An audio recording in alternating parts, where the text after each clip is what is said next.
todos e bem-vindos a mais um vídeo. Hoje estamos aqui para rever a minha entrevista no programa E Se Fosse Consigo. Para quem não sabe, o programa E Se Fosse Consigo era um programa que debatia vários temas, discriminação maioritariamente, e eu participei na primeira edição do programa, ela entretanto teve outras, no segundo episódio, se não me engano, que se chamava O Peso da Imagem, onde eu falei um pouco daquilo que era a minha experiência, da minha experiência com a imagem e com o peso da imagem. Eu já era blogger plus size na altura e já fazia alguns trabalhos como modelo plus size, mas era tudo muito recente e como já passaram 4 anos, hoje vamos ver essa entrevista novamente e eu vou fazer uma espécie de exame de consciência, enquanto respondo também às vossas perguntas que vocês deixaram no Instagram. E é isso, basicamente vamos ver se eu mudei, se as minhas opiniões mudaram, se o panorama da situação e daquilo que eu comentei mudou, e acho que é uma altura perfeita, passados 4 anos, voltar a rever essa entrevista. Portanto, se quiserem assistir, basta continuar.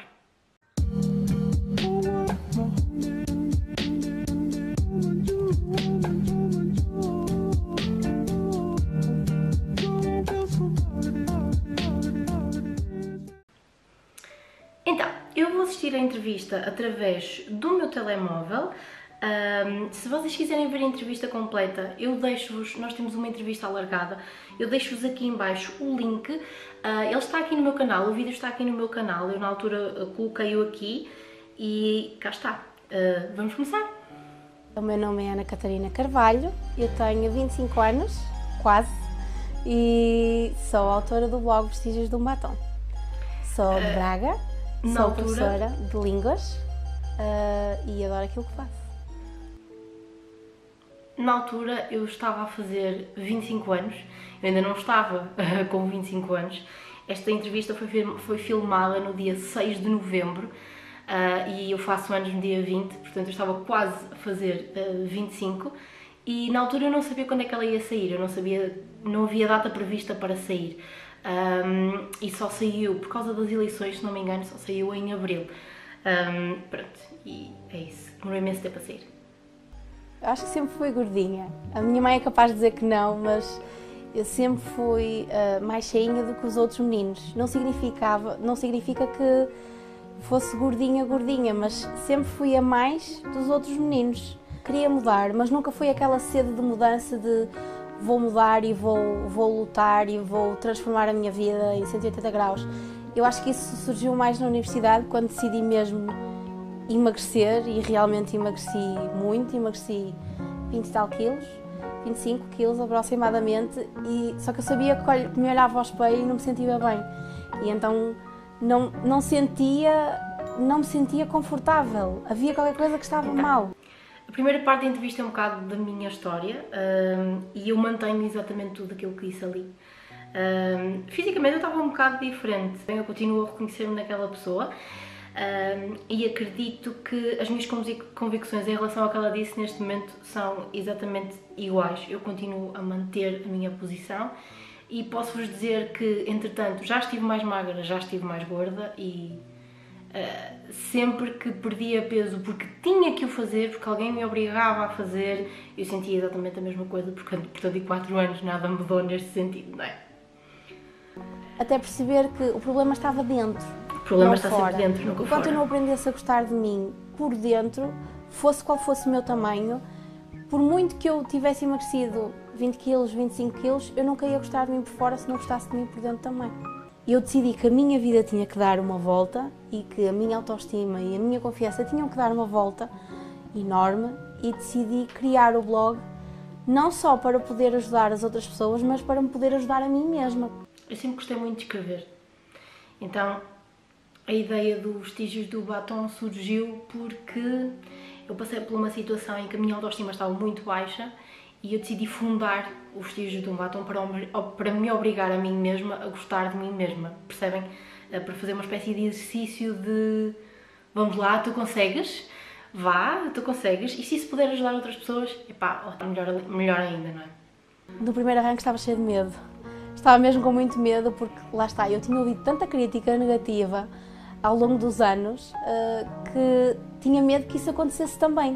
Tinha medo que a mentalidade das pessoas não fosse aberta o suficiente para poder perceber que uma rapariga como eu não sente necessidade neste momento de emagrecer. Eu continuo a manter a minha opinião, eu continuo muitas vezes a ter receio do que os outros possam pensar, mas isso é um problema meu e é um problema desta pessoa que vocês estão a ver aqui. Isto é um problema meu, não é um problema de fora. É algo com o qual eu sempre lidei e vou lidar sempre a minha vida toda. É claro que eu continuo a achar que a mentalidade está um bocado melhor desde há 4 anos atrás. Ainda não está no ponto ideal, mas eu acho que nunca vai estar. No entanto, é importante nós continuarmos a trabalhar para isso. Se não o tivesse criado, eu era uma pessoa totalmente diferente neste momento. Totalmente diferente. E não seria tão feliz quanto sou agora. De certeza. Isso eu posso garantir. Se eu não tivesse criado o blog, a minha vida teria tomado um rumo completamente diferente. E eu tenho a noção disso. Porque se eu não tivesse criado o blog e não tivesse feito esta entrevista, eu não estava a morar na Covilhã hoje. Porque o Filipe conheceu-me através desta entrevista. Portanto, se eu não tivesse dado esta entrevista, eu não estava a morar na Covilhã, estava a morar em Braga. Mas a nível psicológico eu seria uma pessoa totalmente diferente. Eu seria uma pessoa muito mais fechada e muito mais envergonhada do meu próprio corpo e do meu próprio corpo e do meu próprio ser enquanto mulher, sabem? E felizmente essa entrevista conseguiu mudar isto e este projeto do blog conseguiu mudar isto e fez com que eu me tornasse uma pessoa completamente diferente, para mim e para os outros. Mas eu já vou falar sobre isso. Aquilo que eu gosto mesmo muito de fazer são os looks. São postar roupas que eu, por exemplo, usaria e que são indicadas, se calhar, para o meu tipo de corpo, mas que podem servir de inspiração para outras pessoas. Continua a ser a coisa que eu mais gosto de fazer, que é fotografar looks. No entanto, não tenho tido tanto tempo nem tanta possibilidade, porque em Braga eu tinha a minha irmã para fotografar comigo e aqui não tenho. Então não me dou bem a fotografar sozinha, sabem? Mas tento fazer aqueles looks ao espelho que vocês costumam ver no Instagram e às vezes também coloco no Facebook. Continua a ser a minha parte preferida, mas tenho que acrescentar que neste momento o blog e o Instagram e todo o trabalho que eu tento fazer não passa só pela parte física e pela parte externa, mas passa também pela parte mental.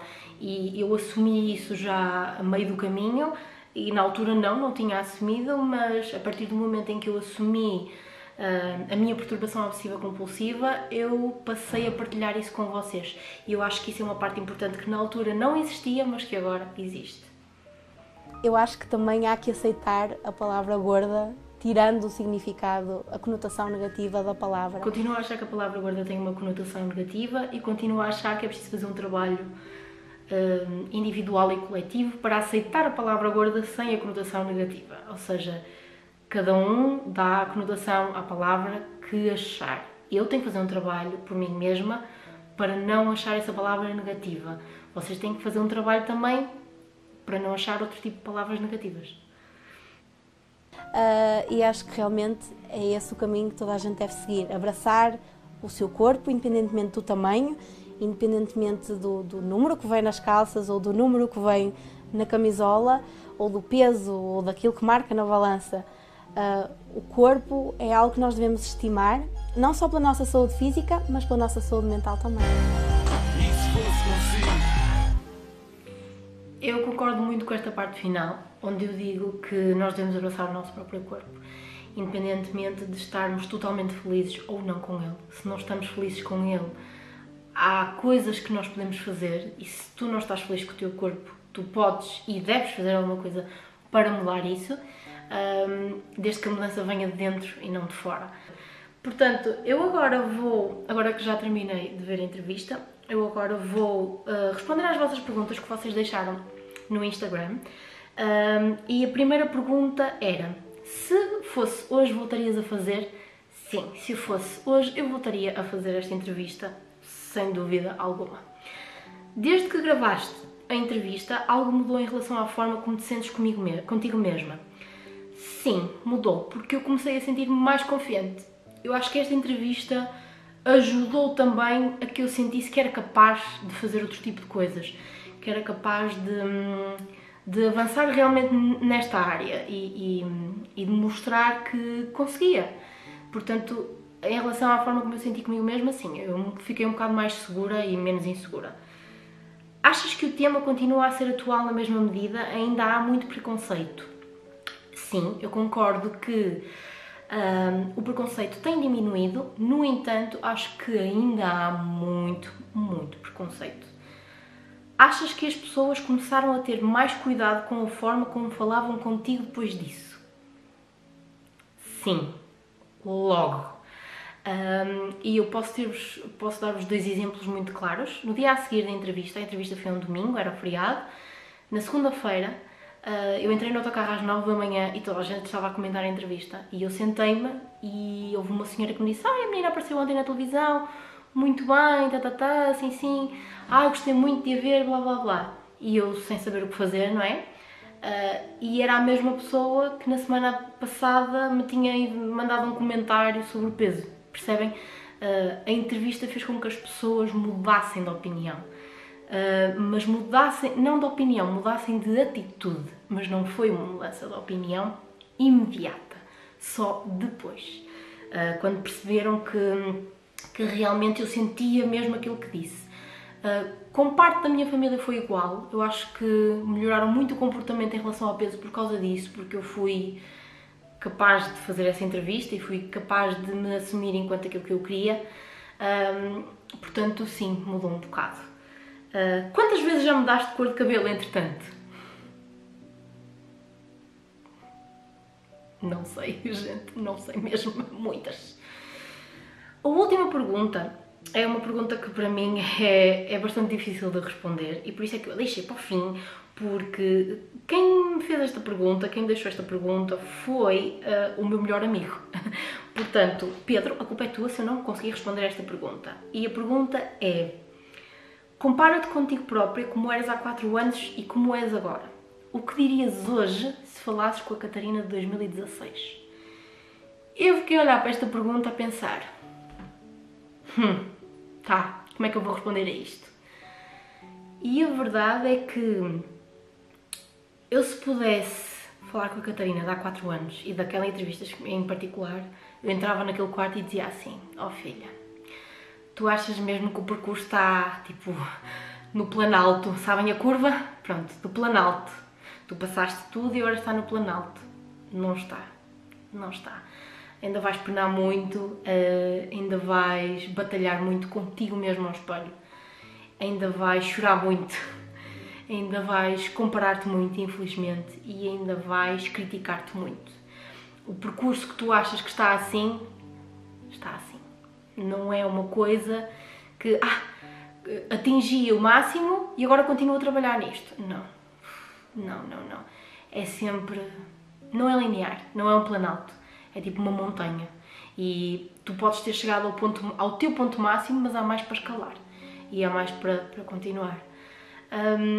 Também gostava de dizer a essa pessoa que gostava de dizer à Catarina de 2016 que ela ainda se vai tornar uma mulher muito mais segura de si própria e muito mais capaz de assumir o seu corpo, mas muito mais mesmo, e esse processo é verdadeiramente bonito. Para mim, para vocês não sei, mas para mim é um processo verdadeiramente bonito acompanhar a escalada da montanha. Queria também dizer-lhe que ela naquele momento está sozinha, mas vai aparecer alguém muito em breve. Vai aparecer alguém muito em breve que vai mudar completamente a vida dela, de forma a que ela mude de cidade e comece uma vida numa cidade que nunca conheceu. E isso para a Catarina de 2016 era impensável, porque a Catarina de 2016 tinha muito medo de sair de Braga, percebem? Pronto.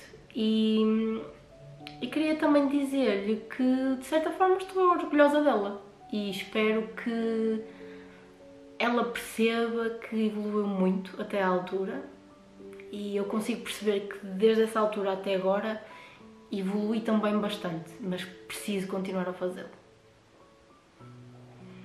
E pronto, e chegamos ao fim deste vídeo.